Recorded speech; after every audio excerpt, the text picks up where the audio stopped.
لک الحمد یا اللہ الصلاۃ والسلام علیک یا رسول اللہ اما بعد۔ سلسلہ ہے تذکرہ اسلاف کا۔ اس مبارک سلسلے میں ہم اپنے اسلاف کا، اپنے بزرگوں کا ذکر خیر یوم ولادت اور عرس کے موقع پر کرنے کی سعادتیں حاصل کرتے ہیں۔ آج جس عظیم الشان شخصیت کا ہم ذکر خیر کرنے جا رہے ہیں وہ ایک عظیم الشان صحابی رسول ہیں جنہوں نے 2 ہجرت کرنے کی سعادتیں حاصل کی۔ پہلے حبشہ کی طرف ہجرت کیا، پھر مدینہ پاک کی طرف بھی ہجرت کیا۔ عظیم الشان صحابی رسول ہیں حضرت سیدنا عامر بن ربیعہ رضی اللہ تعالیٰ عنہ۔ آج آپ کا مبارک ذکر ہم کرنے کی سعادتیں حاصل کر رہے ہیں۔ سبب ہے ذی الحج کا مبارک مہینہ۔ ذی الحج کے مبارک مہینے میں حضرت کا وصال ہوا تھا، صحابی رسول نے پردہ کیا تھا۔ آپ کے وصال کے مہینے میں آپ کی بارگاہ میں خراج عقیدت پیش کرتے ہوئے ہم یہ بیان ناظرین تک، محبین صحابہ کی بارگاہ تک پہنچانے کی سعادتیں حاصل کر رہے ہیں۔ صحابہ کرام سے محبت کرنے والے تمام اہل علم اور امت کے تمام اہل خیر حضرات سے گزارش ہے کہ بیان کو خود بھی سنیں اور سن کر کے دوسروں تک پہنچانے کی بھی سعادتیں حاصل کریں۔ حضرت سیدنا عبداللہ عامر بن ربیعہ رضی اللہ تعالیٰ عنہ عطیات اور جاگیر سے بے رغبت تھے۔ جی ہاں، عطیات اور جاگیر سے بے رغبت تھے۔ یہ عطیات یعنی کسی سے لینا، یہ عطیہ جو لینا ہوتا ہے نا، اس سے آپ بالکل بے رغبت تھے۔ کسی سے تحفے تحائف لینا بھی آپ کو پسند نہیں تھا۔ غزوہ بدر میں شریک ہوئے، مسجدوں اور دیگر کئی مقامات کو اللہ عز و جل کے ذکر سے آباد کیا۔ مسجدوں کو اور کئی اور دیگر مقامات کو بھی اللہ کے ذکر سے آباد کرنے والی ذات عامر بن ربیعہ ہیں۔ نہایت سمجھداری اور مہارت سے فتنوں اور آزمائشوں والے امور میں پڑنے سے بچتے رہے۔ حضرت عامر بن ربیعہ رضی اللہ تعالیٰ عنہ نے عزت و کرامت کے ساتھ اپنی زندگی بسر کی اور بالآخر سلامتی کے ساتھ اپنے خالق حقیقی عز و جل سے جا ملے۔ حضرت سیدنا یحییٰ بن سعید رحمۃ اللہ تعالیٰ علیہ فرماتے ہیں، میں نے سنا کہ فتنوں کے زمانے میں ایک رات حضرت سیدنا عامر بن ربیعہ رضی اللہ تعالیٰ عنہ نماز ادا کر کے سوئے تو کسی نے خواب میں ان سے کہا، اٹھو اور اس فتنے سے اللہ عز و جل کی پناہ مانگو جس سے اس کے نیک بندے پناہ طلب کرتے ہیں۔ چنانچہ آپ رضی اللہ تعالیٰ عنہ اٹھے، نماز پڑھی اور اس قدر بیمار ہوئے کہ گھر سے نہ نکل پائے، یہاں تک کہ انتقال فرما گئے۔ حضرت سیدنا عبداللہ ابن عامر بن ربیعہ رضی اللہ تعالیٰ عنہما سے مروی ہے کہ جب لوگوں نے امیر المومنین حضرت سیدنا عثمان غنی رضی اللہ تعالیٰ عنہ پر اعتراضات کرنے شروع کیے تو میرے والد حضرت سیدنا عامر بن ربیعہ رضی اللہ تعالیٰ عنہ نے رات اٹھ کر نماز پڑھی اور یہ دعا کی، یا اللہ عز و جل مجھے اس فتنے سے محفوظ فرما جس سے تو نے اپنے نیک بندوں کو محفوظ رکھا۔ راوی کہتے ہیں کہ اس کے بعد آپ رضی اللہ تعالیٰ عنہ کبھی گھر سے باہر نہ نکلے یہاں تک کہ انتقال فرما گئے۔ حضرت سیدنا طاؤس رحمۃ اللہ تعالیٰ علیہ سے مروی ہے کہ جب امیر المومنین حضرت سیدنا عثمان غنی رضی اللہ تعالیٰ عنہ کے دور خلافت میں فتنے نے سر اٹھایا تو ایک شخص نے اپنے گھر والوں سے کہا، مجھے زنجیروں سے باندھ دو، میں پاگل ہوں۔ جب امیر المومنین حضرت سیدنا عثمان غنی رضی اللہ تعالیٰ عنہ کو شہید کر دیا گیا تو اس نے کہا، میری زنجیریں کھول دو، تمام تعریفیں اللہ عز و جل کے لیے ہیں جس نے مجھے جنون یعنی پاگل پن سے شفا بخشی اور امیر المومنین رضی اللہ تعالیٰ عنہ کے قتل جیسے عظیم جرم سے مجھے بچائے رکھا۔ یہ وہی حضرت عامر بن ربیعہ صحابی رسول ہیں کہ جب ان کو لگا کہ کچھ لوگ ایسے باغی قسم کے لوگ جو حضرت عثمان غنی رضی اللہ تعالیٰ عنہ کو شہید کرنے کے در پہ ہیں، جنون کی حد تک بالکل کوشش کر رہے ہیں کہ ان کو شہید کرنا ہی ہے، اور حضرت عامر بن ربیعہ رضی اللہ تعالیٰ عنہ کو پتہ چل گیا، یقین ہو گیا کہ اب یہ حضرت عثمان غنی شہید کر دیے جائیں گے، تو آپ نے اپنے گھر والوں سے کہا کہ مجھے زنجیروں سے باندھ دو تاکہ میں گھر ہی میں رہوں، مجھ پر پاگل پن ہے۔ اب وہ گھر ہی میں رہنے کا ایک بہانہ بنایا کہ مجھے گھر ہی میں رہنا ہے، باہر نہیں جانا ہے، کہ چونکہ حضرت عثمان غنی رضی اللہ تعالیٰ عنہ کے ساتھ یہ ظلم کا معاملہ جو ہو رہا ہے اس میں میرا کوئی حصہ شامل نہ رہے، آپ اپنے گھر میں ہی رہے اور تب تک اپنے گھر میں رہے جب تک حضرت عثمان غنی حیات سے رہے، اور جب ان کو خبر لگی کہ حضرت عثمان غنی شہید ہو گئے تو پھر آپ گھر سے باہر تشریف لائے۔ یعنی فتنوں سے دور رہنا یہ آپ کی طبیعت میں تھا۔ یہ روایت معمر کے علاوہ دیگر لوگوں نے بھی ابن طاؤس سے بیان کی ہے اور انہوں نے اس بات کی صراحت کی ہے کہ واقعہ حضرت عامر بن ربیعہ رضی اللہ تعالیٰ عنہ کا ہی ہے۔ اچھا، کوئی یہ نہ سوچے کہ ایسے وقت میں ان کو حضرت عثمان غنی کا ساتھ دینا چاہیے تھا۔ وہ ایسا کیوں کیے کہ اکیلے اندر رہ گئے اور حضرت عثمان غنی شہید کر دیے گئے؟ تو اس وقت کے حالات ایسے تھے کہ کوئی ایک بندہ حضرت عثمان غنی کو بچا پائے یہ آسان نہیں تھا. حالات ایسے نازک ہو گئے تھے. حضرت علی بھی اس وقت حیات سے تھے, حسنین کریمین بھی حیات سے تھے, اور حضرت علی حسنین کریمین یہ حضرت عثمان غنی کے سپورٹ میں تھے. پھر بھی حالات دیکھے کہ کیا ہوا. حضرت علی کی موجودگی میں بھی, حضرت علی اس وقت علاقے میں تھے, مدینہ پاک میں تھے. حضرت علی چاہتے بھی نہیں تھے کہ عثمان غنی شہید کیے جائیں. حضرت عثمان غنی کو شہید کرنے والوں کے خلاف تھے حضرت علی. پھر بھی ہوا جو ہونا تھا. تو اس وقت حالات ایسے سنگین ہو گئے تھے کہ کوئی حضرت عثمان غنی کا سپورٹ کر کے بھی جو ہے نا وہ حالات کو سازگار کر پائے, اتنا آسان نہیں تھا. لہٰذا حضرت عامر بن ربیعہ رضی اللہ تعالیٰ عنہ نے گوشہ نشینی اختیار کرنا ہی پسند فرمایا. حضرت سیدنا عامر بن ربیعہ رضی اللہ تعالیٰ عنہ سے مروی ہے کہ ایک عربی ان کے پاس آیا تو انہوں نے اس کا اکرام کیا, اس کی تعظیم کی اور اسے بہترین جگہ ٹھہرایا. پھر اس کی ضروریات کے متعلق رسول کریم علیہ السلام کی بارگاہ میں عرض کی, یعنی رسول کریم کی بارگاہ میں اس عربی کی ضروریات کے تعلق سے عرض کیا.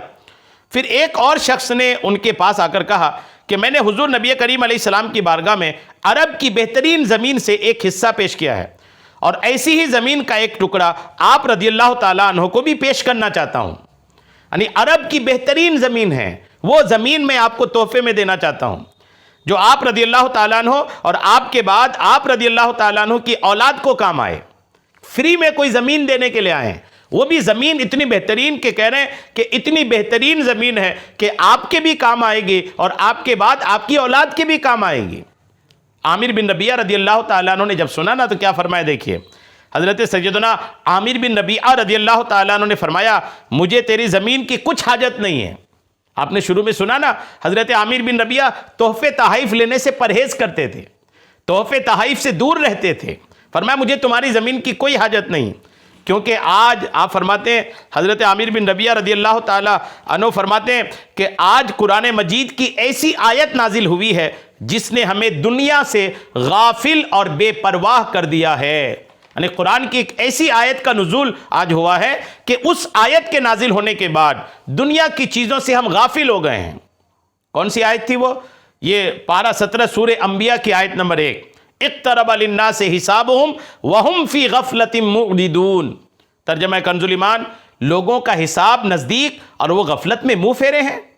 حضرت سیدنا شیخ رحمۃ اللہ تعالی علیہ فرماتے کہ جس چیز نے حضرت سیدنا عامر بن ربیعہ رضی اللہ تعالیٰ عنہ کو زہد, فقر اور اللہ عز و جل کے ذکر پر آمادہ کیا, وہ حضور نبی کریم علیہ السلام کے فرامین اور غزوات اور سرایا میں شرکت کر کے تکالیف سہنا ہے.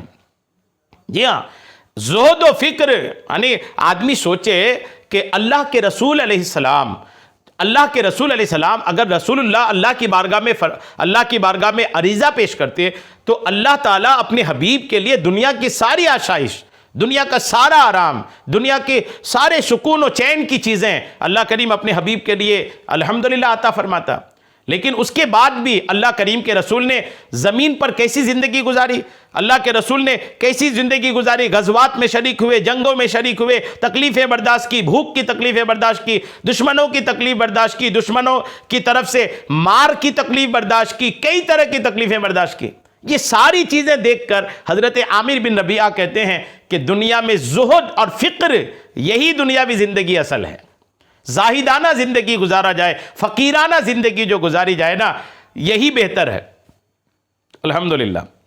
حضرت سیدنا عامر بن ربیعہ رضی اللہ تعالیٰ عنہ سے مروی ہے کہ جب رسول کریم علیہ السلام ہمیں کسی سریہ پر روانہ فرماتے, چھوٹی لڑائی کی طرف بھیجتے, تو ہمارے پاس زادِ راہ کھجور کا ایک تھیلا ہوا کرتا تھا. بس کھجور کا ایک تھیلا لے کر کے ہم لوگ نکلتے تھے. امیر لشکر ایک ایک مٹھی کھجور ہم میں تقسیم کرتا, یہاں تک کہ آہستہ آہستہ وہ مقدار ایک کھجور تک پہنچ جاتی ہے نا. غور کیجئے کہ شروع میں ایک مٹھی تقسیم کی جاتی تھی, لیکن پھر وہ کم ہونے لگتا تھا تو دھیرے دھیرے پھر وہ اس حالت میں آ جاتا کہ ایک ایک کھجور ہی تقسیم کیا جاتا تھا. فرمایا ان کے بیٹے حضرت سیدنا عبداللہ بن عامر نے عرض کیا, ابا جان کیا ایک کھجور سے بھی بھوک مٹ جاتی تھی؟ یعنی آپ ایک کھجور بھی کھا کر کے رہ لیتے تھے؟ فرمایا بیٹا یہ مت پوچھو, یہ مت پوچھو اس کی اہمیت ہمیں اس وقت معلوم ہوتی تھی جب کھجوریں ختم ہو جاتی تھیں، یعنی جب کھجوریں ختم ہو جاتی تھی نا تب ہمیں اس کی اہمیت معلوم ہوتی تھی کہ ایک کھجور کی کتنی اہمیت ہے۔ غور کیجئے کہ یہ وہ صحابہ جو دین کے لیے جو میدان جنگ میں ہوتے تھے، کھجور بس تھوڑے سے ان کے پاس ہوتے تھے، اور میدان جنگ ہوتا تھا یہ اپنے مدینے پاک سے کئی کلومیٹر دور ہوتے تھے، تب یہ کھجور بھی ختم ہو جاتا تھا۔ شروع میں ایک مٹھی ملتا تھا، پھر کم ہوتے ہوتے آخر میں ایک ملتا تھا، اور پھر ایک وقت ایسا بھی آتا تھا کہ کچھ بھی نہیں ملتا تھا، پھر بھی یہ راہ خدا میں الحمدللہ رہتے تھے۔ غور کیجئے کیسے لوگ تھے وہ، انہی صحابہ کا صدقہ ہے کہ جو آج دین الحمدللہ ایسی مضبوطی کے ساتھ ہمارے پاس موجود ہے۔ حضرت سیدنا عامر بن ربیعہ رضی اللہ تعالیٰ عنہ سے مروی ہے کہ میں ایک سخت تاریک رات میں حضور اکرم صلی اللہ تعالیٰ علیہ وسلم کے ساتھ تھا۔ ہم نے ایک مقام پر پڑاؤ کیا، سخت تاریک مطلب ایک اندھیری رات میں، ایک جنگل میں، ایک ویرانے میں پڑاؤ کیا۔ ایک شخص نے پتھر صاف کر کے نماز کے لیے جگہ بنائی، پھر نماز ادا کی گئی۔ جب صبح ہوئی تو معلوم ہوا کہ ہمارا رخ قبلہ کی طرف نہ تھا۔ رات کو جو ہم نماز پڑھے تھے تو ہمارا رخ قبلہ کی طرف نہیں تھا، دوسری طرف رخ کر کے نماز پڑھے تھے۔ تو اس وقت اللہ عز و جل نے قرآن کی یہ آیت نازل فرمائی، وَلِلَّهِ الْمَشْرِقُ وَالْمَغْرِبُ فَأَيْنَمَا تُوَلُّوا فَثَمَّ وَجْهُ اللَّهِ۔ ترجمہ کنز الایمان، اور پورب و پچھم سب اللہ ہی کا ہے، تو تم جدھر منہ کرو ادھر وجہ اللہ، خدا کی رحمت تمہاری طرف متوجہ ہے۔ سبحان اللہ۔ حضرت سیدنا عامر بن ربیعہ رضی اللہ تعالیٰ عنہ سے مروی کہ ایک مرتبہ حضور نبی کریم علیہ السلام کے پیچھے ایک شخص کو نماز میں چھینک آ گئی، تو اس نے نماز ہی میں کہا الحمدللہ حمدن کثیرا طیبا مبارکا فیہ کما یرضی ربنا عز وجل وبعد الرضا والحمدللہ علی کل حال۔ یہ دعا انہوں نے نماز میں ہی پڑھی، اور جب یہ نماز میں ہی یہ دعا پڑھی نا تو سلام کے بعد جب سلام پھیرا حضور علیہ السلام نے، تو سلام کے بعد نبی کریم نے پوچھا یہ کلمات کس نے کہا تھا؟ ایک شخص نے عرض کی یا رسول اللہ میں نے کہے، اور صرف بھلائی کے لیے کہے۔ تو آقا کریم علیہ السلام نے ارشاد فرمایا کہ میں نے 12 فرشتوں کو دیکھا جو ان کلمات کو لکھنے کے لیے جلدی جلدی ان کی طرف بڑھ رہے تھے۔ سبحان اللہ۔ غور کیجئے کیا شان ہے حضرت عامر بن ربیعہ رضی اللہ تعالیٰ عنہ کی۔ بہت ساری حدیثیں بھی حضرت عامر بن ربیعہ رضی اللہ تعالیٰ عنہ سے روایت ہے، 2 حدیثیں سن لیجئے۔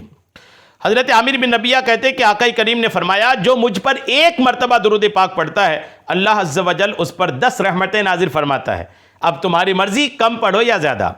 اور حضرت سیدنا عامر بن ربیعہ رضی اللہ تعالیٰ عنہ سے مروی ہے کہ نبی کریم نے فرمایا بندہ جب تک مجھ پر درود پاک پڑھتا رہتا ہے فرشتے اس کے لیے دعائے مغفرت کرتے رہتے ہیں۔ سبحان اللہ۔ اب بندے کی مرضی کہ کم پڑھے یا زیادہ۔ سبحان اللہ۔ اعلان نبوت کے، ہمارے نبی کے اعلان نبوت کے 5ویں سال رجب کے مہینے میں 11 مرد اور 4 عورتوں نے حبشہ کی طرف ہجرت کی۔ ان مہاجرین کرام کے مقدس نام یہ ہیں: حضرت عثمان غنی رضی اللہ تعالیٰ عنہ، اور حضرت رقیہ رضی اللہ تعالیٰ عنہ، حضرت ابو حذیفہ رضی اللہ تعالیٰ عنہ اپنی بیوی حضرت سلمہ بن سہیل رضی اللہ تعالیٰ عنہ کے ساتھ، حضرت ابو سلمہ رضی اللہ تعالیٰ عنہ اپنی اہلیہ حضرت ام سلمہ کے ساتھ، اور حضرت عامر بن ربیعہ رضی اللہ تعالیٰ عنہ اپنی زوجہ حضرت لیلہ بنت ابی حشمہ رضی اللہ تعالیٰ عنہ کے ساتھ۔ یعنی حبشہ کی طرف جب آپ نے ہجرت کیا نا تو آپ کے ساتھ آپ کی اہلیہ بھی تھی۔ سبحان اللہ۔ تو حضرت عامر بن ربیعہ رضی اللہ تعالیٰ عنہ الحمدللہ ایک عظیم الشان صحابی رسول ہیں، الحمدللہ ایک عظیم الشان صحابی رسول ہیں، سابقون الاولون میں ہیں، یعنی سب سے پہلے اسلام قبول کرنے والوں میں بھی آپ کا نام الحمدللہ آتا ہے۔ سبحان اللہ۔ تو الحمدللہ آپ نے کافی ان کا تذکرہ سنا، اور بہت سارے اور بھی تذکرے ہیں جو آپ کے سننے کے تعلق سے ہیں۔ اللہ کریم کرم فرمائے، ذی الحج کے مہینے میں آپ کا وصال ہوا تھا۔ اللہ کریم کی بارگاہ میں عرض ہے کہ مولا ان کے مزار پاک پر خوب رحمتیں نازل فرما، اور ان رحمتوں سے ہم سب کو بھی حصہ عطا فرما۔ آمین بجاہ النبی الامین صلی اللہ تعالی علیہ وسلم۔